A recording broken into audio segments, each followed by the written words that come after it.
कदम आत्मनिर्भरता की ओर। अरे अरे मामा जी, आप कुछ खा नहीं रहे हैं, कुछ बोल भी नहीं रहे हैं। आप लोग इतना कुछ बोल रहे हैं कि आपको कुछ भी सुनाई नहीं दे रहा है। देखिए, आपके घर की एक एक दीवार चीख चीख कर कह रही है कि अच्छी सीमेंट क्यों नहीं लगाई। अगर वंडर सीमेंट लगाते तो दीवारें इतनी मजबूत होती कि आपके घर की दीवारों में बिल्कुल दरारें नहीं पड़ती। वंडर सीमेंट, जब भी आए भला कर जाए। खुश है ये आसमां जमीन, हर तरफ छाए हैं हम ही। ऐसी कूल है अपनी कहानी, चिल करके जीनी जवानी। चलने दे बस दिल की मनमानी। I'm cool, chill your bill. I'm cool, chill your bill. I'm cool, chill your bill. और अब कुछ दूसरी अहम राष्ट्रीय खबरें।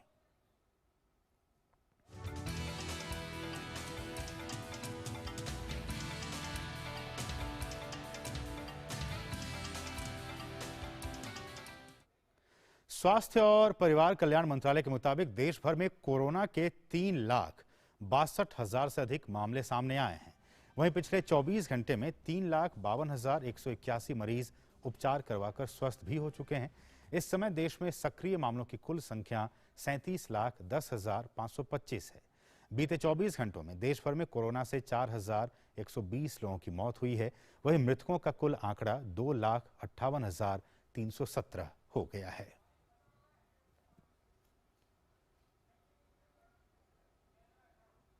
और इस सबके बीच भारतीय आयुर्विज्ञान अनुसंधान संस्थान के मुताबिक अब तक 30,94,48,585 कोविड नमूनों की जांच की जा चुकी है। वहीं कल 18,64,594 कोविड नमूनों की जांच की गई थी।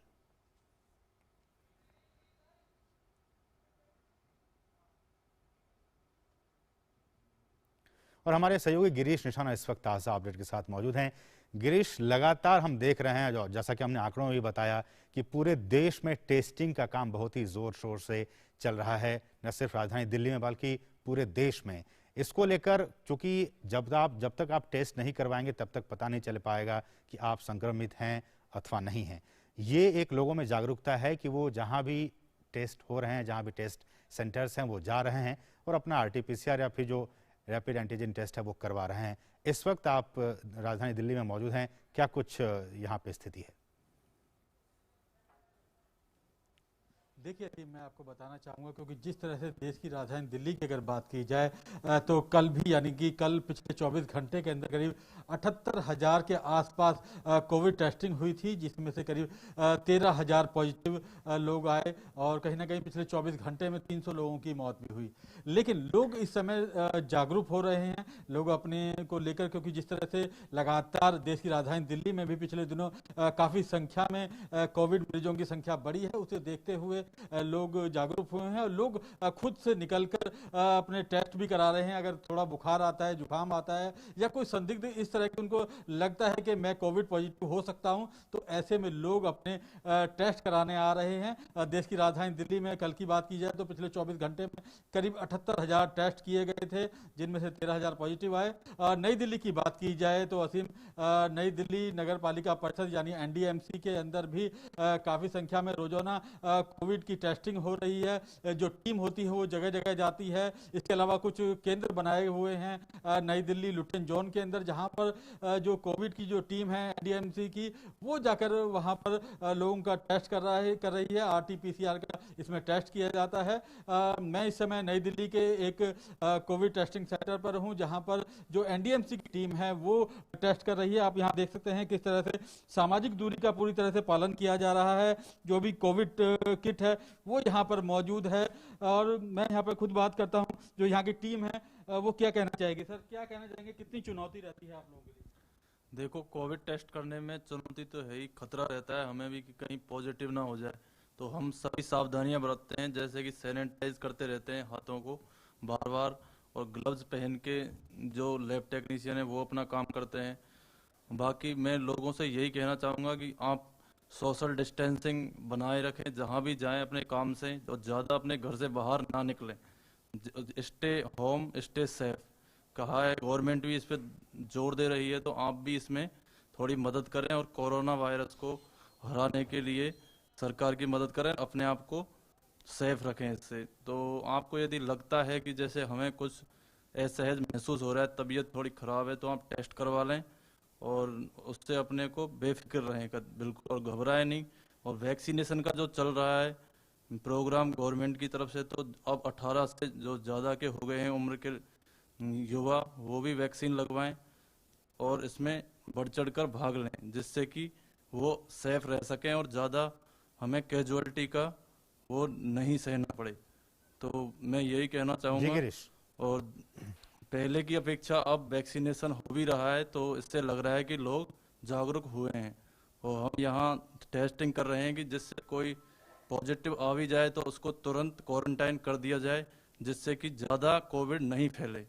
तो हम समझदारी से काम लेंगे तो इस पर जल्दी से काबू पाया जा सकता है। गिरीश, तो वसीम, कहीं ना कहीं ये कोरोना योद्धा हैं, ये संदेश देने का प्रयास कर रहे हैं कि अपने घर में रहें, जब जरूरत हो तभी घर से बाहर निकलें, मास्क पहन के रखें, बातों को बार बार धोते रहें। कुछ और भी यहाँ पे कोविड टेस्टिंग की टीम के लोग हमारे साथ हैं, बात करते हैं। आप बताइए क्या कहना चाहेंगे?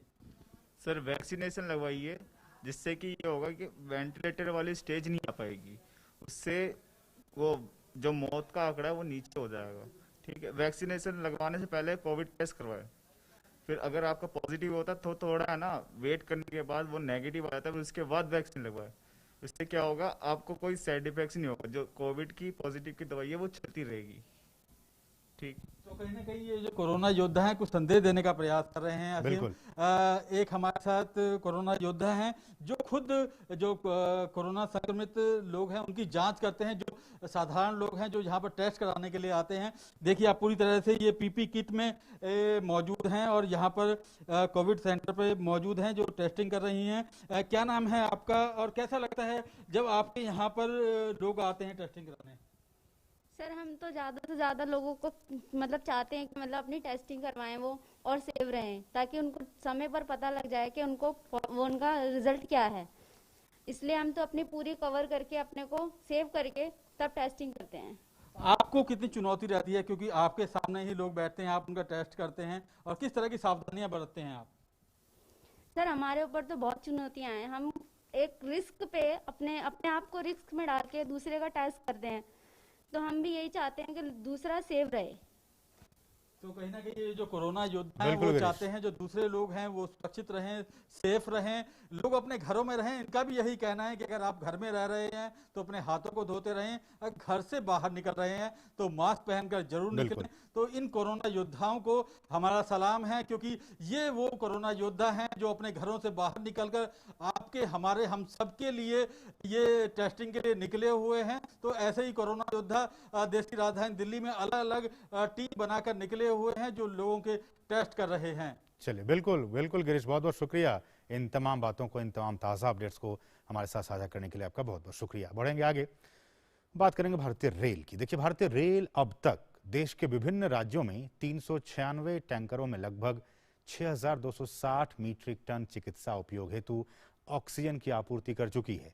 आज तमिलनाडु के लिए पहली ऑक्सीजन एक्सप्रेस चेन्नई पहुंची।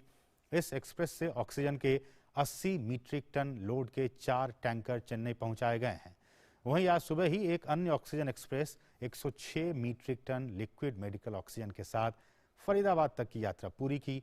रेलवे द्वारा 207 टैंकरों में अब तक 3817 metric tonne oxygen Delhi, Gurugram और फरीदाबाद पहुंचाई गई है।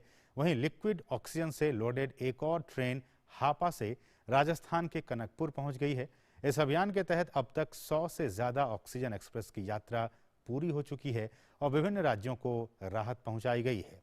भारतीय रेल द्वारा अब तक महाराष्ट्र में 407 मीट्रिक टन, उत्तर प्रदेश में लगभग 1680 मीट्रिक टन, मध्य प्रदेश में 360 मीट्रिक टन, हरियाणा में 939 मीट्रिक टन, तेलंगाना में 123 मीट्रिक टन, राजस्थान में 40 मीट्रिक टन, कर्नाटक में 120 मीट्रिक टन और दिल्ली में 2404 मीट्रिक टन से अधिक की ऑक्सीजन की आपूर्ति की जा चुकी है।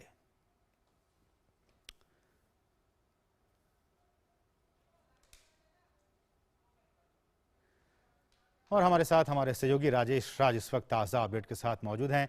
राजेश नमस्कार। और जिस वक्त मैं आपसे इस वक्त बात कर रहा हूं, आप जानते हैं कि लगातार रेलवे को कवर करते आ रहे हैं पिछले कई सालों से। इस कोविड के दौरान रेलवे ने जो एक अहम भूमिका निभाई है वो काबिले तारीफ है। लगातार उन राज्यों तक, उन जगहों तक वो राहत सामग्री पहुंचाने के काम में लगी हुई है जहां जहां लोगों की ज़रूरत है। आज भी हमने देखा तमिलनाडु में, राजस्थान में, तमाम जगह रेलवे जो है वो राहत सामग्री पहुंचा रही है। कैसे देखा जाए, लगातार ऑक्सीजन कंटेनर्स और लिक्विड मेडिकल ऑक्सीजन वो लगातार अपने जहां जहां गंतव्य तक जाना है ट्रेनों को वो उसके जरिए पहुंचाने का काम कर रही है। कैसे देखा जाए इस रेलवे की सर्विस को?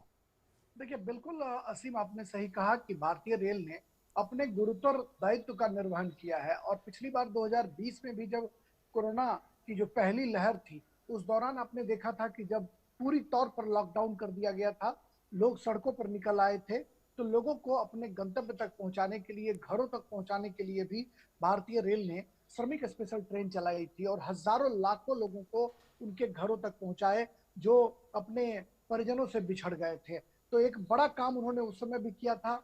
बिस्लरी की बोतलें जो हैं वो लोगों को पहुंचाई, फूड पैकेट्स जो है उसको आईआरसीटीसी ने फ्री में जो मजदूर थे, जो ट्रेनों में सफर कर रहे थे लोग या जो रेलवे स्टेशनों पर थे, उनको पहुंचाने का काम किया था। इस बार चूंकि ऑक्सीजन की किल्लत जो है एक बड़ी समस्या बनकर उभरी थी और खासकर दिल्ली जैसे राज्यों में जहां पर 700 मीट्रिक टन ऑक्सीजन की जरूरत प्रतिदिन होती है, वहां पर ऑक्सीजन की किल्लत की वजह से कई अस्पतालों को जो है वो बहुत ही मशक्कत का सामना करना पड़ रहा था लोगों की जान बचाने के लिए। ऐसे में भारतीय रेल ने ऑक्सीजन एक्सप्रेस ट्रेन चलाकर एक बहुत बड़ा काम किया और विभिन्न राज्यों को उनके डिमांड के हिसाब से, जो संबंधित राज्य के मुख्यमंत्री रेल मंत्री को पत्र लिखते हैं, वो बताते हैं कि उनको कितने ऑक्सीजन की जरूरत है। राज्यों के डिमांड के मुताबिक भारतीय रेल तमाम राज्यों को जो है वो ऑक्सीजन एक्सप्रेस मुहैया करा रहा है। शुरुआती दौर की बात करें तो महाराष्ट्र और उत्तर प्रदेश जैसे राज्यों में ऑक्सीजन एक्सप्रेस के जरिए कई टैंकरों में ऑक्सीजन भरकर पहुंचाया गया। बोकारो से, राउरकेला से, उड़ीसा के अंगुल से, इन जगहों से पहुंचाने का काम किया गया। उत्तर प्रदेश के लखनऊ, वाराणसी और तमाम जगहों पर। बाद के काल में हमने देखा कि दिल्ली एनसीआर के जो इलाके हैं वहां पर भी बड़ी तादाद में ऑक्सीजन एक्सप्रेस के जरिए ऑक्सीजन पहुंचाने का काम किया गया। 100 ऑक्सीजन एक्सप्रेस का जो आंकड़ा है भारतीय रेल कल शाम ही पार कर गई थी। आज कई ऑक्सीजन एक्सप्रेस जो हैं वो दिल्ली और एनसीआर के इलाके में पहुंचे हैं। जो तमिलनाडु राज्य के डिमांड के मुताबिक उनको भी 80 मीट्रिक टन जो है वो ऑक्सीजन मुहैया कराया गया है। और दिल्ली एनसीआर के इलाके में फरीदाबाद में आज 105 मीट्रिक टन जो है वो असीम ऑक्सीजन पहुंचा है, जो दिल्ली और एनसीआर के इलाकों के लिए बहुत ही राहत की खबर है। दिल्ली के मुख्यमंत्री अरविंद केजरीवाल लगातार भारत सरकार से ये मांग करते रहे हैं कि उन्हें 700 मीट्रिक टन ऑक्सीजन की जरूरत है। ऐसे में 200-300 मीट्रिक टन से काम नहीं चलेगा। दिल्ली को उनकी जो मांग है उनके हिसाब से उनको रोज तकरीबन हर एक दिन के अंतराल पर फरीदाबाद, गुड़गांव और दिल्ली कैंट का जो रेलवे स्टेशन है वहां पर टैंकरों में भरकर ऑक्सीजन एक्सप्रेस के जरिए ऑक्सीजन उनको दिया जा रहा है। आज की अगर बात करें असीम, तो आज लगभग 3817 मीट्रिक टन जो है दिल्ली और एनसीआर के इलाके में अब तक अगर बात करें तो गुड़गांव, फरीदाबाद, दिल्ली और दिल्ली कैंट, इन इलाकों में 3817 मीट्रिक टन जो ऑक्सीजन है वो उनको टैंकरों में भरकर पहुंचाया गया है। एक बेहतर आंकड़ा हम कह सकते हैं कि भारतीय रेल के आंकड़ों के मुताबिक दिल्ली एनसीआर के इलाके में एक अच्छा ऑक्सीजन एक्सप्रेस राजेश, जरिए ऑक्सीजन पहुंचाने का काम किया गया है। थोड़ा सा अगर इलेबोरेट कर सकें कि जब हम ये जो विजुअल्स देख रहे हैं, जो लोग जानने की कोशिश कर रहे होंगे कि जब ये एक ग्रीन कॉरिडोर के जरिए जब ये तमाम स्टेशनों पे पहुंचती है ये ऑक्सीजन एक्सप्रेस, फिर वहां से कैसे ये अनलोड होने के बाद जो गंतव्य तक उसके पहुंचाने का क्या कुछ जरिया है, किन रास्तों से कैसे होते हुए वो तमाम हॉस्पिटल्स या फिर जहां जरूरत है वहां तक ये सारी चीजें पहुंच पाती हैं? देखिए, वो जो सबसे पहले तो जो उड़ीसा के जमशेदपुर या फिर माफ कीजिएगा उड़ीसा के राउरकेला और अंगुल और झारखंड में बोकारो, जमशेदपुर समेत कई स्थलों से जब ऑक्सीजन एक्सप्रेस पर जो बड़े बड़े टैंकर्स हैं वो क्षमता के हिसाब से उनको लोड किया जाता है। और ग्रीन कॉरिडोर का मतलब यह है कि उनको रास्ते में कहीं भी किसी तरह की कोई बाधा जो है वो नहीं पहुंचती है। और भारतीय रेल जैसे ही उसको लोड करता है, तमाम स्टेशनों से गुजरते हुए कई हजार किलोमीटर की यात्रा कर बिना किसी रुकावट के ऑक्सीजन एक्सप्रेस को उनके गंतव्य स्थल तक पहुंचाने की जो है वो लगातार कोशिश की जाती है। और जब मैं फरीदाबाद पिछले दिनों हमने ऑक्सीजन एक्सप्रेस का जायजा लिया था, तो जो वहां पर ट्रैफिक मैनेजर थे, ट्रैफिक इंस्पेक्टर थे, उन्होंने बताया कि तमाम रेलवे स्टेशनों पर सिग्नल को पहले से रेडी रखा जाता है कि उनको रोका ना जाए, उनको निर्बाध गति से उनको क्रॉस कराया जाए। उसके बाद टैंकर जो है उसको रेलवे स्टेशन पर उतारा जाता है।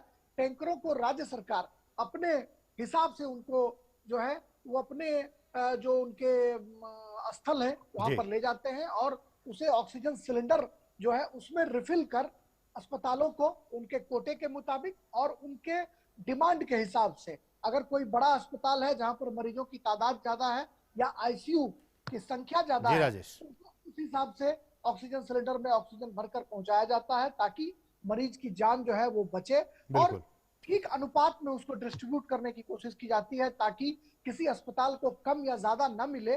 डिमांड के हिसाब से जरूरत के मुताबिक उनको राज्य सरकार ऑक्सीजन मुहैया कराती है ताकि मरीजों की जान बचे। और एक बहुत बड़ा आंकड़ा हम कह सकते हैं कि दिल्ली में जो मरीजों की तादाद में जो कमी आई है उसमें ऑक्सीजन एक्सप्रेस और ऑक्सीजन ने बड़ी भूमिका निभाई है। बिल्कुल, बहुत बहुत शुक्रिया राजेश, इन तमाम ताज़ा अपडेट्स को हम तक पहुंचाने के लिए आपका बहुत बहुत शुक्रिया।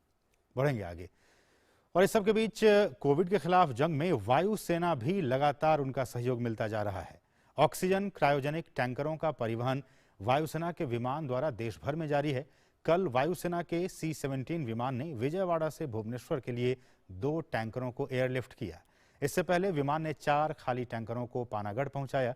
उसके बाद विमान ने आगरा से 2 खाली टैंकरों को रांची पहुंचाया।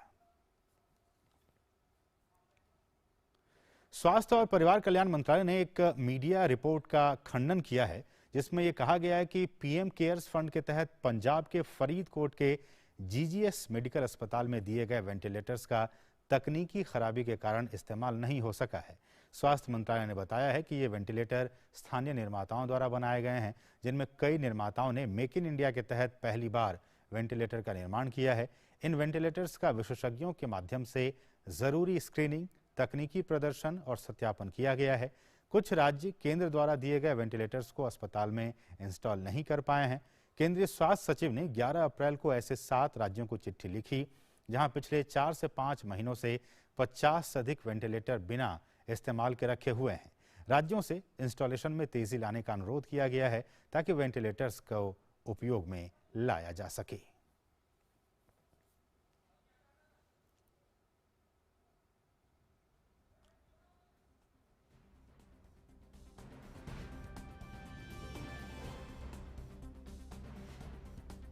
और एक ताज़ा खबर आ रही है महाराष्ट्र से। महाराष्ट्र सरकार ने राज्य में कोरोना की वजह से लगाए गए लॉकडाउन को 1 जून सुबह 7 बजे तक के लिए बढ़ा दिया है। राज्य में प्रवेश के लिए नेगेटिव RT-PCR टेस्ट रिपोर्ट भी होना जरूरी कर दिया गया है।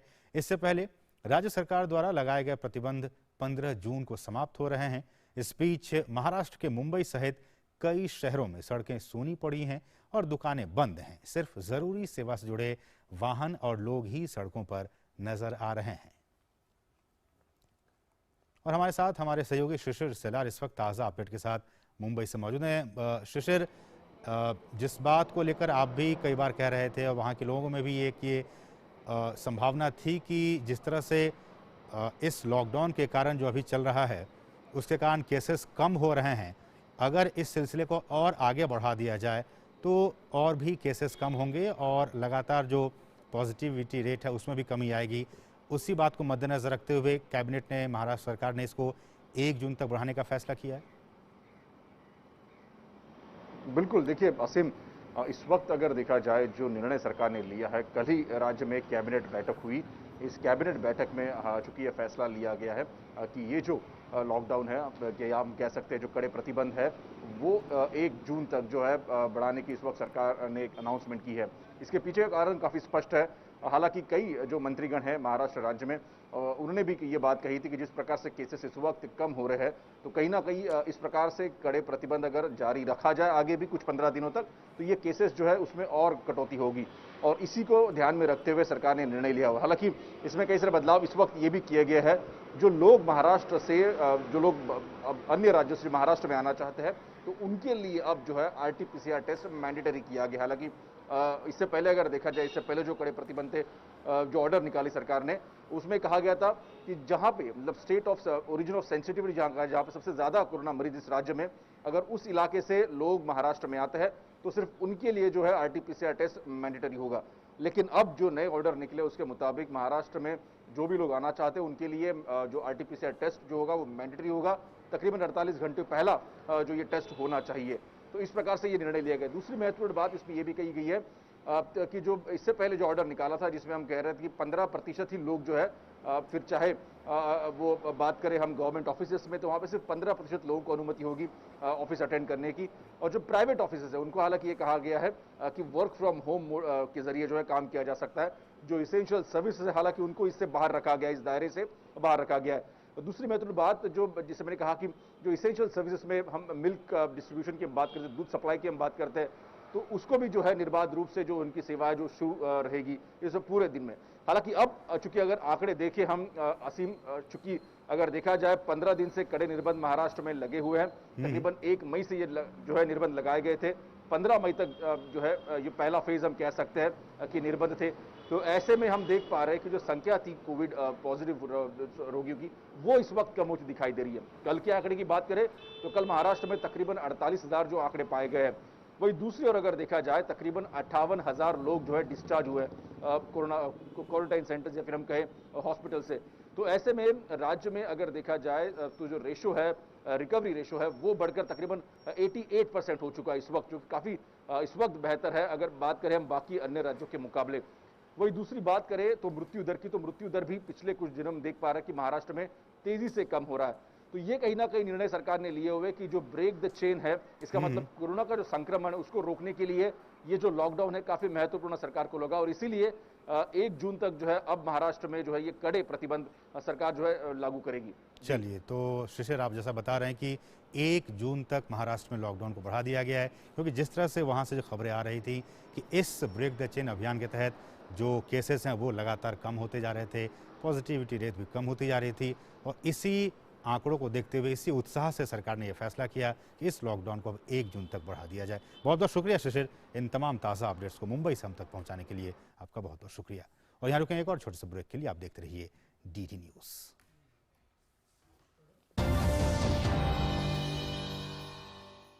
प्रधानमंत्री फसल बीमा योजना के अंतर्गत फसल की बुवाई से लेकर फसल कटाई तक पूरे फसल चक्र के दौरान जोखिम के कवर को प्रदान किया जाता है। स्थानीय आपदा या फसल कटाई के बाद नुकसान की स्थिति में बीमित किसानों द्वारा 72 घंटे के भीतर इसकी सूचना बीमा कंपनी, क्रॉप इंश्योरेंस ऐप, संबंधित बैंक या फिर राज्य सरकार के अधिकारियों या बीमा कंपनी के टोल फ्री नंबर पर देना आवश्यक है। ऐसी फसलें जिन्हें फसल कटाई के उपरांत खेत में सुखाने के लिए बंडल बनाकर रखने की आवश्यकता होती है, एवं उस स्थिति में यदि प्राकृतिक आपदा से कोई नुकसान होता है तो फसल कटाई से 14 दिन की अवधि तक बीमा कवर उपलब्ध रहता है, और होने वाले नुकसान का आकलन व्यक्तिगत भूखंड खेत के आधार पर किया जाता है। क्लेम राशि का भुगतान राज्य सरकार एवं बीमा कंपनी की संयुक्त समिति द्वारा आकलन के पश्चात निर्धारित करके किसानों को सीधे बैंक खाते में किया जाता है। प्रधानमंत्री फसल बीमा योजना, एक कदम आत्मनिर्भरता की ओर।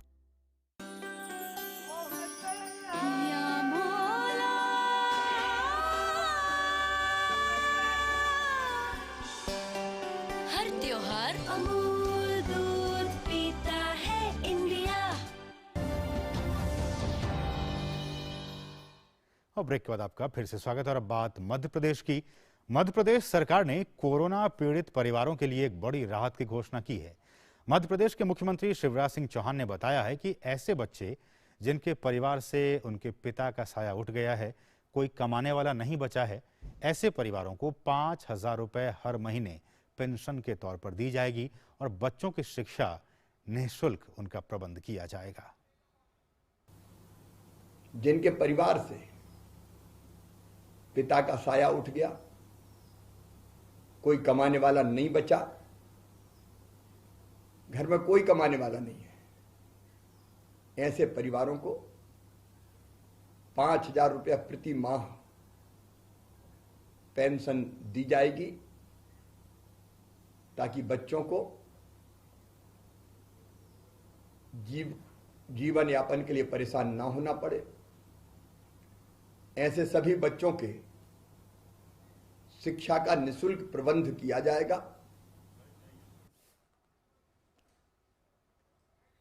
और कोविड के खिलाफ जंग में भारत को अंतर्राष्ट्रीय सहयोग लगातार मिलना जारी है।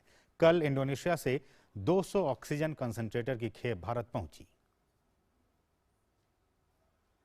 वहीं यूनाइटेड किंगडम से आज 1200 ऑक्सीजन सिलेंडर की खेप भारत पहुंच गई। ये सिलेंडर ब्रिटिश ऑक्सीजन कंपनी की तरफ से दिया गया है। इन सिलेंडरों को कतर एयरवेज के विमान से भारत लाया गया। वहीं जर्मनी से 176 वेंटिलेटर के साथ एक अन्य विमान कल नई दिल्ली पहुंचा। फिनलैंड ने भी भारत की तरफ मदद का हाथ बढ़ाया है। फिनलैंड ने 324 ऑक्सीजन सिलेंडर भारत को दिया है। वहीं ग्रीस ने 10 ऑक्सीजन सिलेंडर देकर भारत की मदद की है। वहीं जापान से 2 विमानों की मदद से 100 ऑक्सीजन कंसंट्रेटर कल भारत लाया गया। विदेश मंत्रालय ने जापान को इस मदद के लिए आभार व्यक्त किया है।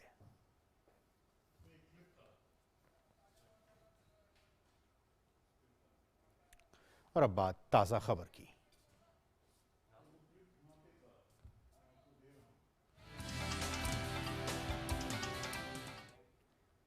केंद्रीय स्वास्थ्य मंत्री डॉक्टर हर्षवर्धन आज दिल्ली, राजस्थान, महाराष्ट्र, कर्नाटक, केरल और तमिलनाडु के स्वास्थ्य मंत्रियों के साथ कोविड प्रबंधन और टीकाकरण के मुद्दे पर समीक्षा बैठक कर रहे हैं। Yesterday night, as per the और यहाँ रुकें एक और छोटे से ब्रेक के लिए। आप देखते रहिए डीडी न्यूज। 73,46,000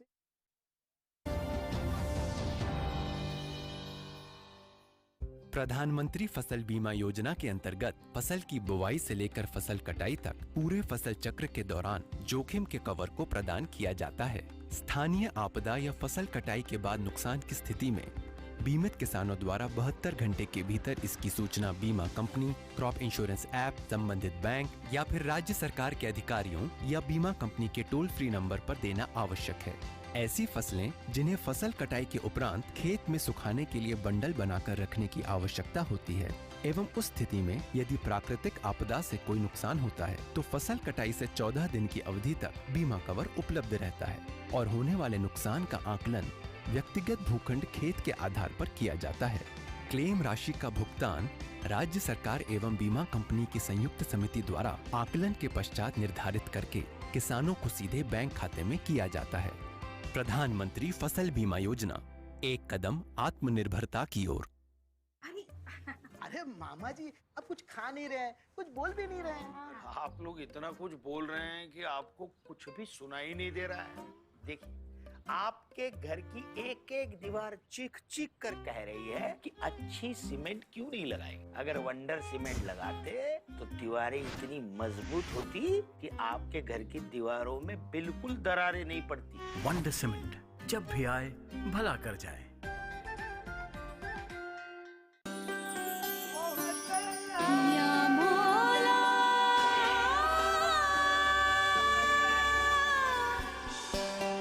हर त्योहार अमूल दूध पीता है इंडिया। और अब खेल जगत की कुछ अहम खबरें।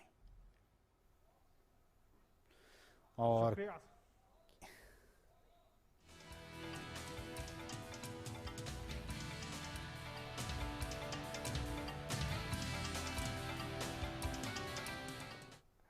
गौरव, आप तो पहले ही विजन में आ गए, लेकिन चलिए आपका शुक्रिया, आप आए स्टूडियो में। और क्या कुछ है गौरव आज खेल जगत की अहम खबरें? शुक्रिया असीम। और खेल जगत की शुरुआत करेंगे एक अच्छी खबर के साथ, जहां भारतीय क्रिकेट टीम ने अपनी टेस्ट रैंकिंग में शीर्ष स्थान हासिल कर रखा है। टीम इंडिया ने अंतर्राष्ट्रीय क्रिकेट परिषद की टेस्ट रैंकिंग में पहला स्थान अपना बरकरार रखा है। वहीं न्यूजीलैंड की टीम भी दूसरे स्थान पर बरकरार है। वार्षिक अपडेट के बाद टीम इंडिया को एक और न्यूजीलैंड को 2 रेटिंग अंकों का फायदा हुआ है। भारत अब 121 जबकि न्यूजीलैंड 120 रेटिंग अंक हैं। भारत ने ऑस्ट्रेलिया को उसी की धरती पर 2-1 से मात दी थी, जबकि इंग्लैंड के खिलाफ घरेलू सीरीज को टीम ने 3-1 से जीता था। दूसरी ओर न्यूजीलैंड की बात करें तो टीम ने वेस्टइंडीज और पाकिस्तान के खिलाफ 2-0 से सीरीज जीतने में सफलता हासिल की थी। बात करते हैं फुटबॉल की, जहां एटलेटिको मैड्रिड 2014 के बाद से पहली बार स्पेनिश चैंपियन बनने के बेहद नजदीक पहुंच गई है। कल खेले गए मैच में एटलेटिको ने रियल सोसिएदाद को 2-1 से मात दी। एटलेटिको के लिए कैरास्को ने 16वें और कोरिया ने 28वें मिनट में गोल किए। वहीं सोसिएदाद के लिए एकमात्र गोल जुबेल्दिया ने 83वें मिनट में किया। अगर एटलेटिको अपने बाकी बचे दोनों मैच जीत लेती है तो वे 11वीं बार स्पेनिश चैंपियन बन जाएंगे। बात यूवेंटस की करें, यूवेंटस की चैंपियंस लीग के लिए क्वालिफाई करने की उम्मीद अभी भी बरकरार है। कल सीरिया ए में खेले गए मैच में यूवेंटस ने सैसुओलो को 3-1 से हराया। अनुभवी गोलकीपर बुफॉन ने मैच में महत्वपूर्ण पेनल्टी बचाई। 43 साल के बुफॉन घोषणा कर चुके हैं कि वो इस सीजन के अंत में यूवेंटस छोड़ देंगे। बात करते हैं इंग्लिश प्रीमियर लीग, जहां इंग्लिश प्रीमियर लीग में बुधवार को खेले गए मुकाबले में आर्सेनल ने चेल्सी की टीम को 1-0 से हरा दिया। इस जीत के बाद आर्सेनल की टीम के टॉप 4 में पहुंचने की संभावना को बल मिला है। आर्सेनल की ओर से इस मुकाबले में एकमात्र गोल स्मिथ रो ने 16वें मिनट में किया। तो फिलहाल यही थी खेल जगत की तमाम बड़ी खबरें, लेकिन बाकी खबरों के लिए वापस चलते हैं अपने सहयोगी असीम के पास। बहुत बहुत शुक्रिया गौरव, इन तमाम खेल अपडेट्स को हम तक पहुंचाने के लिए बहुत बहुत शुक्रिया। और अब बात करेंगे कुछ अंतर्राष्ट्रीय खबरों की।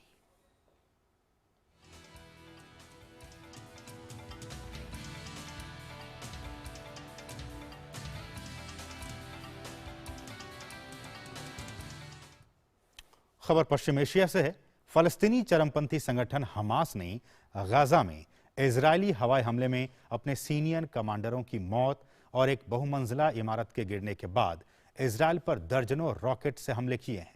गाजा पट्टी में इजरायली हमले में मरने वालों की संख्या बढ़कर 65 हो गई है, जिसमें 14 बच्चे भी शामिल हैं। वहीं 7 इजरायलियों की भी मौत हो गई है, जबकि करीब 320 लोग घायल हुए हैं। प्रधानमंत्री बेन्यामिन नेतन्याहू ने इन हमलों को अराजक बताते हुए कहा है कि अरब उपद्रवियों के यहूदियों पर हमले करने और यहूदी उपद्रवियों के अरबों को मारने को कोई भी जायज नहीं ठहरा सकता है।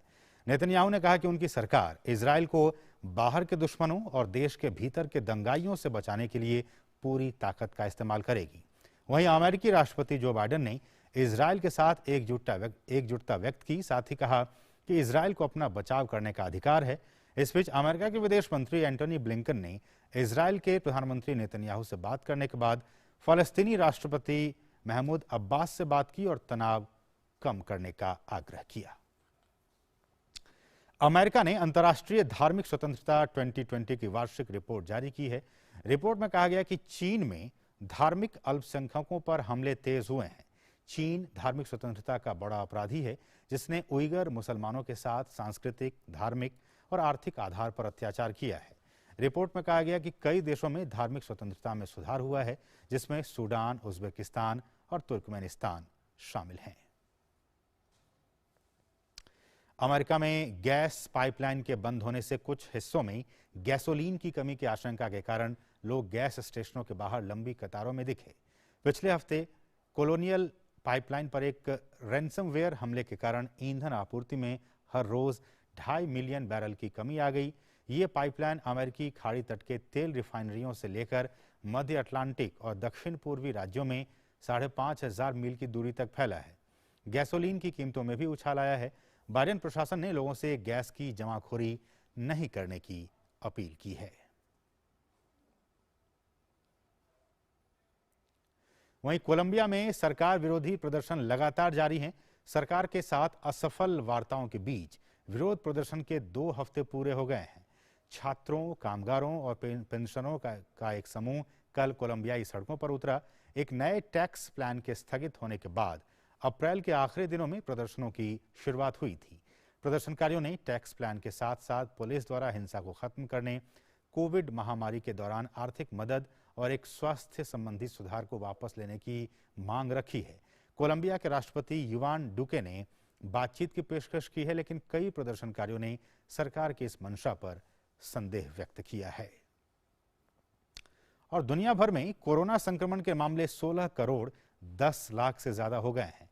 इस संक्रमण से अब तक 33,45,000 से ज्यादा लोगों की मौत हो चुकी है। हालांकि इलाज के बाद विश्व में 13 करोड़ 88 लाख से अधिक लोग स्वस्थ भी हुए हैं। कोरोना से सबसे अधिक प्रभावित देशों में अमेरिका सबसे आगे है। अमेरिका में कोरोना संक्रमण के कुल मामलों की संख्या 3 करोड़ 35,86,000 से अधिक है। अमेरिका में कोरोना के कारण मरने वालों का आंकड़ा 5,97,000 से अधिक है। ब्राजील में कोरोना संक्रमण के मामले 1 करोड़ 53,61,000 से ज्यादा हो गए हैं। और अब बात लाइफ प्राइम की।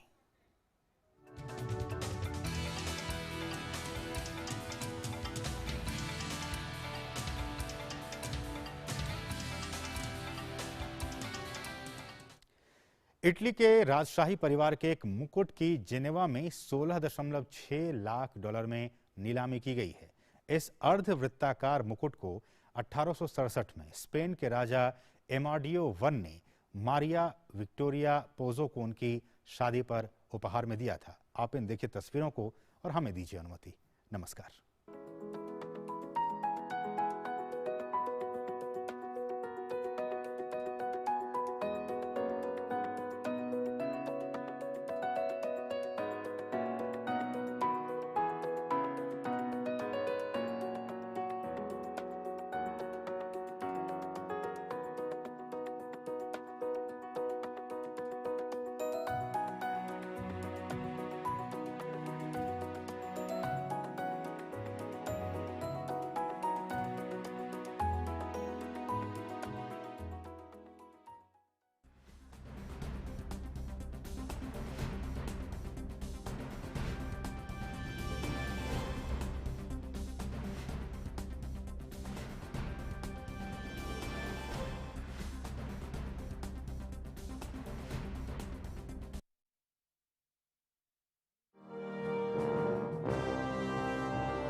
नमस्ते इंडिया। नमस्ते लैंड।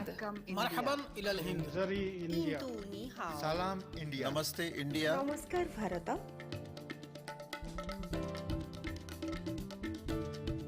मुई इंडिया। नहनु हुनूर इंडिया। माँ हिंदी हस्ती हिंदियान। सलाम हिंदुस्तान। We are India.